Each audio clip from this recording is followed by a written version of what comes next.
You are watching PR English Shorthand Dictations YouTube channel.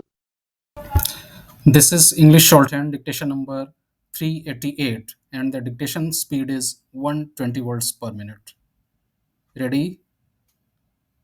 Start. Sir, I rise to support the demands that have been placed before the House by the Home Minister.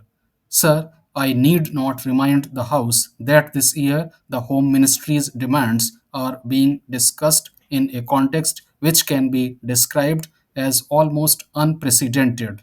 It is for the first time that we are discussing the demands of this ministry after the country passed through the period of the emergency that rocked the very basic structure of the constitution and our policy and made the common people of our country realize what they have lost with the eclipse of their fundamental rights and freedom. Sir, the 19 months of rule marked the culmination of a concerted effort to undermine democracy. Those who wanted to destroy the democracy and convert our system into a totalitarian system had looked upon the Home Ministry as the main instrument for forcing their will on the nation. They wanted to substitute the rule of law with a reign of terror to place individuals above the law, to provide immunity to those whom the group liked, and to harass all those who were looked upon as dangerous to the monopoly of power that the extra constitutional group wanted to preserve. The then Home Minister was himself a captive of this group. It was practically a totalitarian regime and was therefore bound to be a police regime. That is why I would request the Home Minister that the whole police department should be thoroughly overhauled. Sir, I do not want to take the time of the House by listing the various agencies and organizations that were set up in the police department and the home department during emergency, and I also do not want to take the time of the House in describing the fabulous amounts of money that had been placed at the disposal of RAW and other agencies. Even the money was placed at the disposal of certain individuals, and that was exempted from the scrutiny of the Comptroller and Auditor General of India or the Parliament. I do not want to go into all these details, but I would only request the Home Minister to go into these things and ensure that such things do not happen in future. Mr. Vice Chairman, sir, in the course of his reply, Honorable Minister referred to some of the remarks made on the 18th while replying to question number 4, and he said that his remarks were misunderstood by some of the members. Sir, I really admire my honorable friend for making a reference to it. But if I say that some ministers in the Council of Ministers at the center are wise, how will you take it? Of course, in his buoyancy, he made that statement. I do not know whether he really intended it, but it only meant that some members in the opposition are wise and some are foolish. Of course, taken in a lighter vein, it means nothing, but I think such a statement as a whole could have been avoided.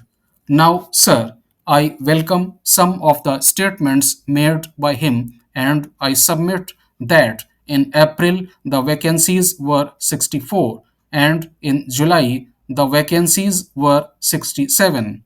According to his own analysis of the disease of arrears and pendency of cases in the Supreme Court and in the High Courts, the judge strength was less, and therefore this backlog is there.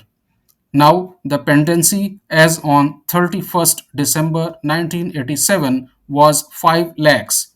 it has now exceeded 6 lakhs. On that day in the Delhi High Court, the pendency was around 2000. Now the pendency is over 25,000. The sanctioned strength of the Delhi High Court is 18 permanent judges and 3 additional judges. The Delhi High Court has 5 service judges, out of whom 2 are from outside. In principle, I have no objection to judges being brought from other states. But of the 5 service judges, at least 2 are to be from outside. That means 3 are from Delhi. The judges from the subordinate judiciary do not get any chance of promotion. I have worked it out and I find that promotion is given to only about 40% of the judges from the service cadre. Therefore, they do not have the necessary incentive. I think something has to be done in this regard also to give proper incentives to the judges from the subordinate judiciary. If among the subordinate judiciary there are efficient and competent people, they should be promoted as high court judges. Of course, it will boost the morale of these judges.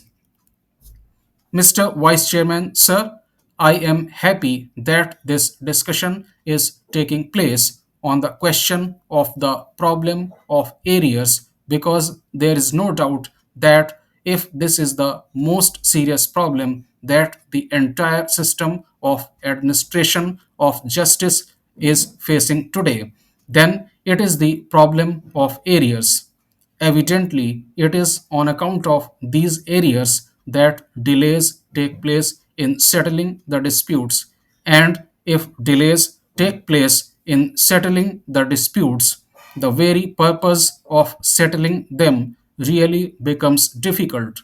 If a person has a legal problem and somebody is contravening his legal right, unless he can have the redress within a reasonable time, hardly any purpose would be served by providing a procedure for redressal of grievances. I am entirely in agreement with the honorable member who has spoken on this half an hour discussion, highlighting the problem of arrears pending in various courts. Now, sir, as I submitted in this House on the last occasion when this matter was being discussed in answer to a question, I had pointed out, and I still maintain my view, that the most important factor which is responsible for these delays in the high courts and of these growing areas in the high courts is because of not having sufficient judge strength in the various high courts. Now, sir, I would choose the Conference of the Chief Justices, the yardstick which has been uniformly accepted by every authority who has the experience of working in the high courts, is that 650 cases per judge is a proper yardstick to be applied in determining the average. There are some big cases, there are some short cases, and so on. The judges may also sit on benches, but the overall calculation is that the total number of cases that are decided by a high court judge in 1 year results in an average of 650 cases per judge per year, are considered as proper and reasonable rate of disposal